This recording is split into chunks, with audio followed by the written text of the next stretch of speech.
patience is truly a virtue. Okay, you have to have patience in all aspects of this business.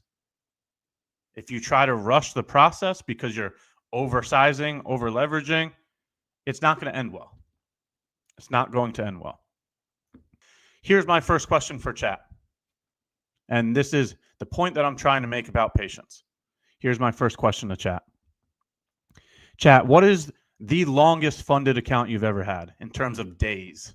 How long have you kept a funded account? Or are you the individual to be turning and burning? Just every day, starting a new eval, every day, leveraging to the nine, trying to hit a max payout to the point where you're burning accounts every single week? Or are you playing the long game? And let's take a look. All right. So 30 to 40 days. Very good job, Lucas. 1 month. Very good job, Renee. 1 day. Yeah, see, that's kind of what I'm talking about. That 1 day is just not acceptable. 7 days is not acceptable. 6 days is not acceptable. 6 days. Yeah, see, 18 days isn't even acceptable. 5 days, 5 days, 8 days. This is what I'm getting at here.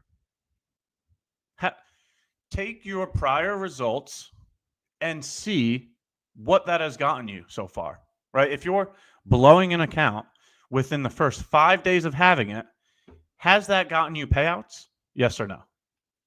So now that's the second question that I have for you, is that for the individuals that have had an account for less than a month, are you reaching payouts? Are you making more money than you're spending? Right? The cost of evals. How much are you spending on evals versus how much are you withdrawing from your funded accounts? Seriously, be real with yourself, because this is day trading. These are the statistics that we need to objectively analyze to make progress in this business. So if you're one of those individuals that only keep a funded account for a week or anything less than a month, and you are not hitting those withdrawals that you're looking for, don't you think something needs to change? Don't you think we need to fix something in terms of risk management, in terms of mental or emotional intelligence, in terms of patience? Seriously.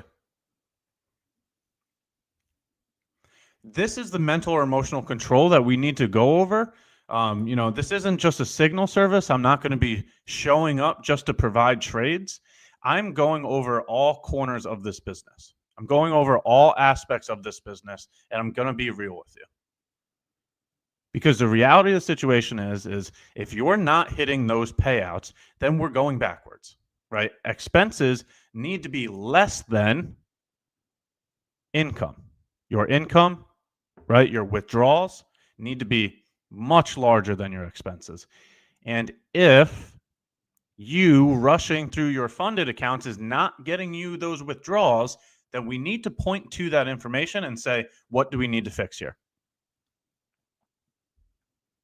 All right. And so now I'm looking at chat, and some of the individuals are saying no, right? They're not hitting those payouts, right? No, I was $600 away from getting a payout, but I got tilted tonight and the account is now blown. So what is the obstacle holding you back?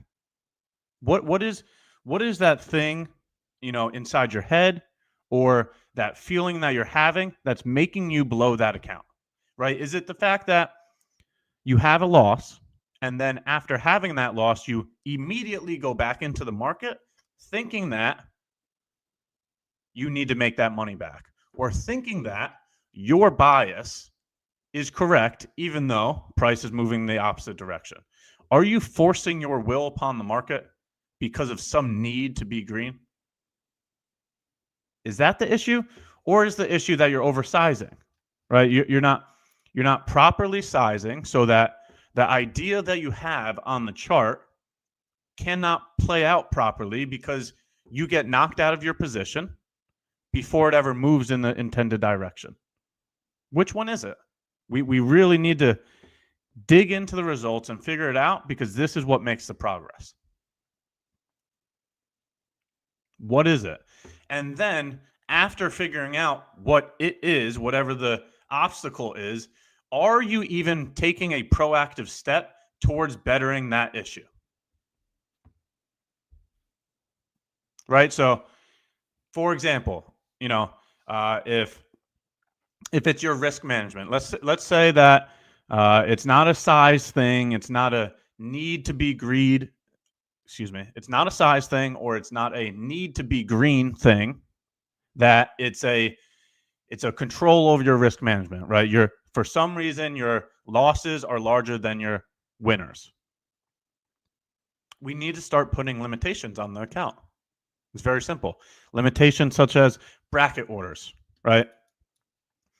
When you enter a position, every single time you enter a position, your stop loss is 25 points on NQ and your take profit is 50 points on NQ, right? Do we need to start using bracket orders, right? That's a 1 to 2 risk to reward. One contract of NQ at 25 points would be $500 loss. And the take profit would be a $1,000 win. Do we need to put a process in place to make sure that your risk management is a 1 to 2 risk to reward? That's what I'm getting at here. Do we need to take proactive steps towards fixing those issues? Or is it a mental thing, right? Is it you cannot deal with delayed gratification, right? You try to rush to those payouts because you want it that badly. Okay. The thing that I would have to say about that is having less expenses is more important than you getting to your goal in a shortened period of time. And now let me explain that. Right? Your expenses, your cost of getting an eval. We don't have an unlimited source of money to be spending thousands and thousands and thousands and thousands of dollars on expenses. So the money you do have needs to be used properly, right? If you know you have a limit in terms of your expenses, then you need to have more patience in your accounts, right? If you only have a certain amount of money and this is what you're capable of putting towards your business, then make that money last as long as possible so you can stay in the game for as long as possible.